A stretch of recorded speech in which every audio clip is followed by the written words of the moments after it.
And the first time I just kept clicking, you'll have to hit enable. Essentially, here's what you're going to do. You're going to create a control chart. A control chart lets you set up some deviation for some process, and you can see if you're staying within some tolerance for that process. You've been given some information here. You're trying to prepare a control chart, and I'll show you a little more of what you're going to try to do. You're trying to make some 10 centimeter part. You want it to have an upper control limit and a lower control limit of 3 times the standard deviation. I'll show you how to calculate that. You're going to include some conditional formatting for values less than 10. That's laid out in the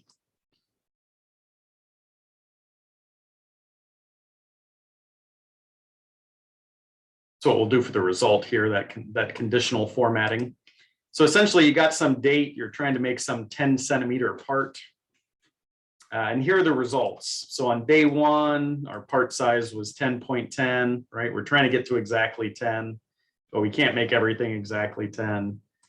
Day 2, it's 9.9, day 3, et cetera, et cetera. So the first thing you're going to do is you're going to use your pre-formatted formulas, your built-in formulas to Excel here. You're going to calculate the mean and the standard deviation. Once you do those, these are all going to self-populate. I look at these formulas and I can see if I double click on the cell, I can see the formula in the cell.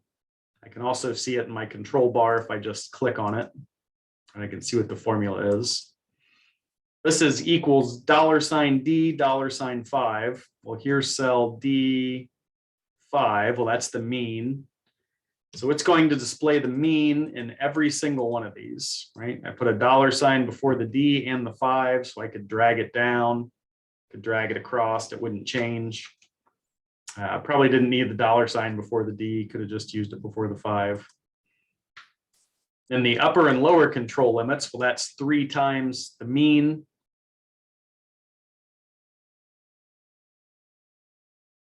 Mean plus 3 times the standard deviation.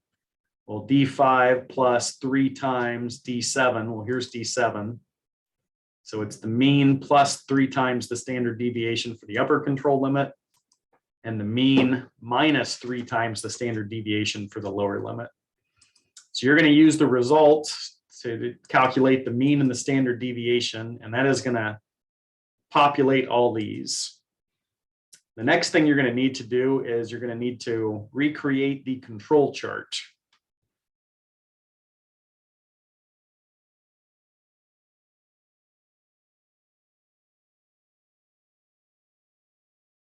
Back into the Unit 5 lessons, you'll see the learning activities. Learning activities has some tips and tricks, not just for Excel, but for all the different assignments. So here's the one for control chart. You open up this PowerPoint for control chart. Again, you've got one of these for the Pareto chart, control chart, sign bar, machine shop. So all these are helpful.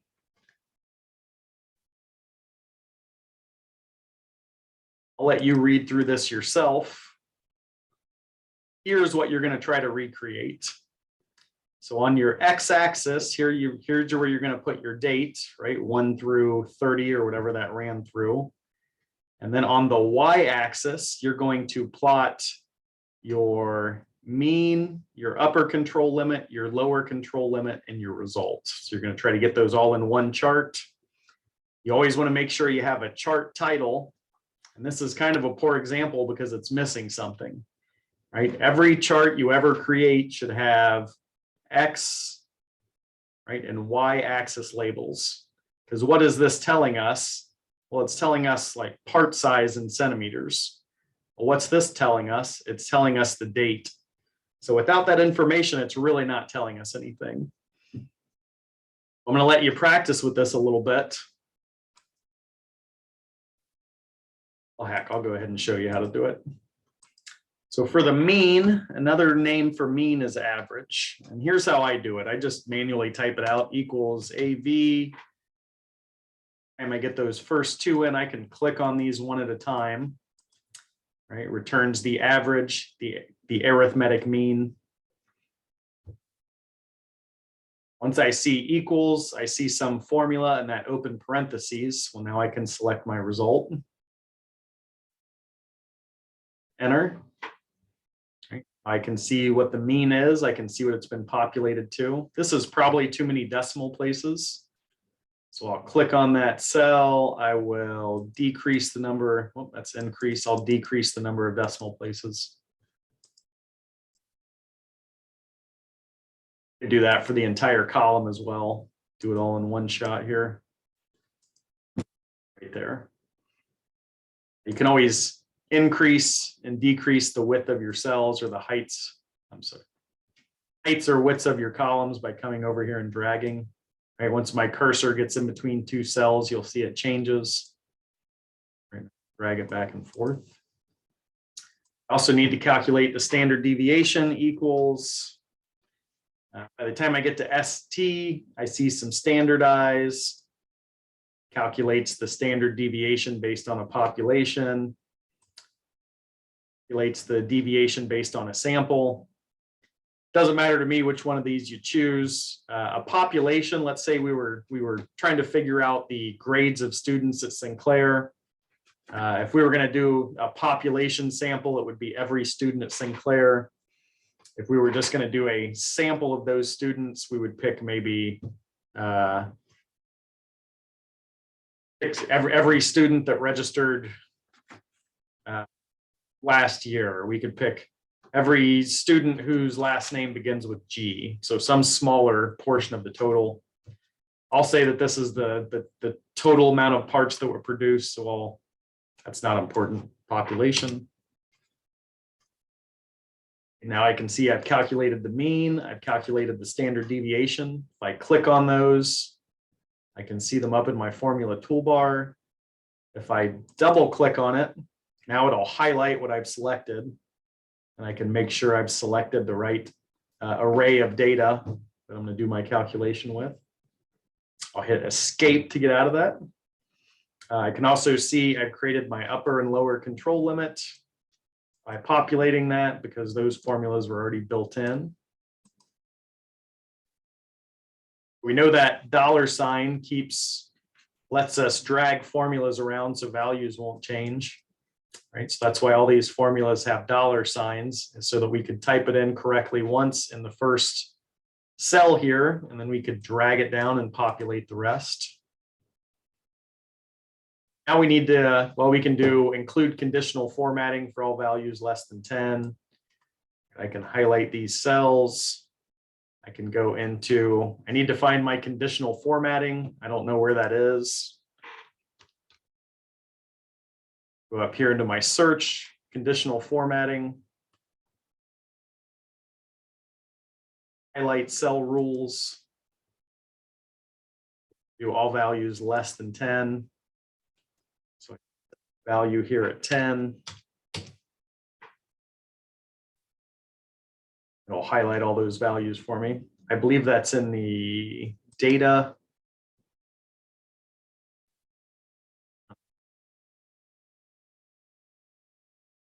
Additional formatting.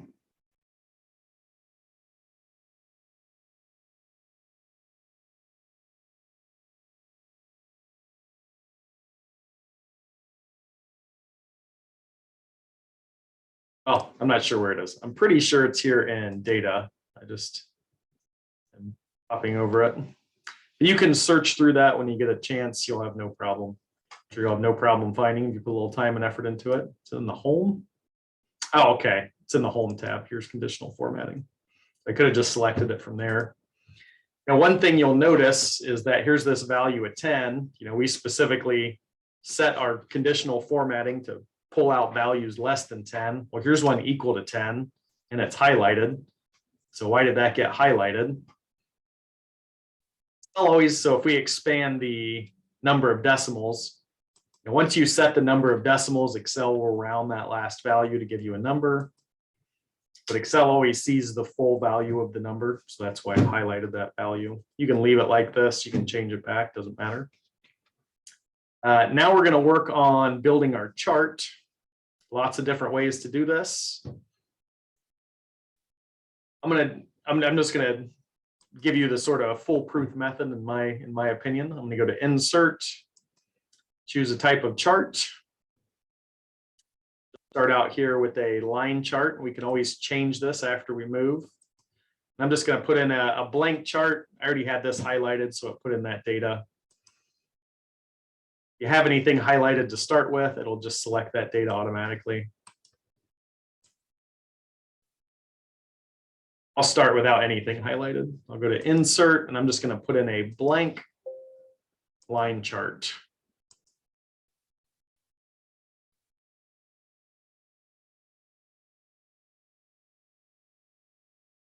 We used a scatter chart, whatever. We can always change it later if we don't like the type that we chose. I'm going to right click on this and go to select data. This is where I can add things into my chart. You've got the legend entries. That's everything that's going to be plotted on the y-axis. You've got the horizontal axis labels. That's everything that's going to be included on the x-axis. I can grow through here one at a time, add. What did I want in my y-axis? I wanted my result. You know, if you go back to that PowerPoint, my result, my mean, my upper and my lower control limit are going to be plotted on the y. My date here is going to be plotted on the x. So this is what we want to recreate. Series name. Well, I've already got the name right here. And we always want to use references when we can, because now if I change this title in Excel, it'll automatically change in my chart. Series values. If this isn't all highlighted in gray, like if it looks like this, you have to delete that before you start. Now we can just go in and highlight these cells. Enter, and we'll see the first one plotted. Okay. You'll notice that if you don't tell Excel what to put in for the x-axis, it'll just start numbering at 1. That happens to work for us, right? But we want to get used to referencing our data that's in Excel. So again, if anything changes, I can put that in there. I'm going to add another one. Series name, mean. Okay. Well, I put the title in, I didn't put any data. Okay, well, I'll go in mean. I'll hit edit, series values. And see, it's going to run chart. It's going to plot D10 through D39. Those are the cells it's referencing. I could always go back and make it 38. That's not what I want. 39. Okay. Now it's plotted the mean.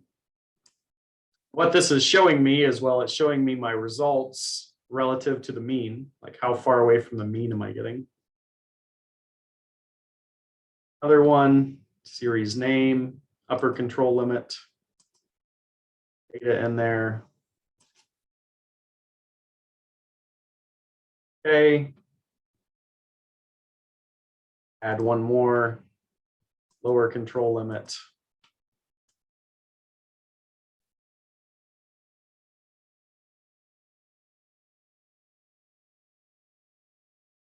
For each one of these, I can always go back and edit those. I can remove them, but these look pretty good, so I'll hit OK. Now we need to, anytime I click on the area of my chart, I'll see these new tabs pop up. So I want to format the area of this chart, one, so that it fits my data, and two, so that it makes it readable. Like if I just look at this, the whole point of building charts is to make your data really easy to read. Well, if I look at this, what's it tell me? It doesn't tell me anything. Okay, we'll go to format here, or you can go to chart design. You can play around with these colors, kind of make it look however you want. Some of these will add different things. Maybe you want those, maybe you don't.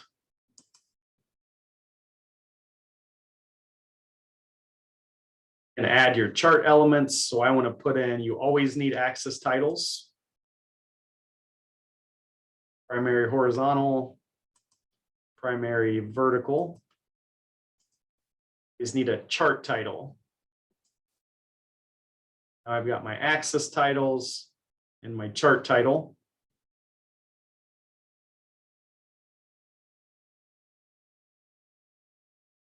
Get rid of those data labels. This is our control chart for 10 centimeter apart. You do not have to use the same title I do. I would prefer that you don't. But part size, centimeters.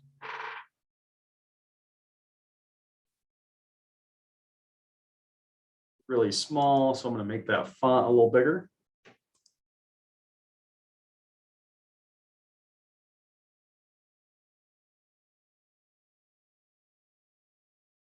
This one. Oh, got a little smaller. Okay.